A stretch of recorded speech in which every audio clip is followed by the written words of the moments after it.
பார்த்து பயந்து ஓடி வந்த கிம் அந்த இடத்துக்கு வரான்.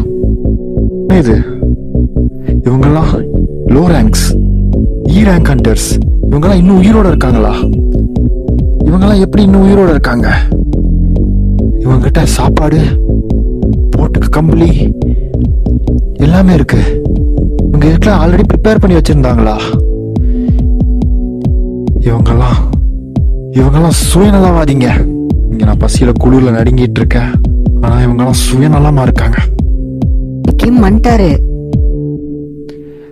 மாங்குட்டைங்களா, அங்க என் கூட வந்த ஹண்டர்ஸ் எல்லாமே சாப்பாடு கூட இல்லாம இறந்து போயிட்டாங்க. ஆனா நீங்களா சுயநலமா என்ன பண்ணிட்டு இருக்கீங்க? வந்து கேப்டன், நீங்கெல்லாம் இவ்வளவு சுயநலமா இருப்பீங்கன்னு நான் நினைச்சு கூட பார்க்கல. சொல்லுங்க, இதெல்லாம் உங்களுக்கு சப்ளை பண்ணது யாரு? இப்ப யாருன்னு சொல்ல போறீங்களா இல்லையா? நாங்களா எதுவுமே இல்லாம போய் சாகணும்னு நினைச்சீங்களா?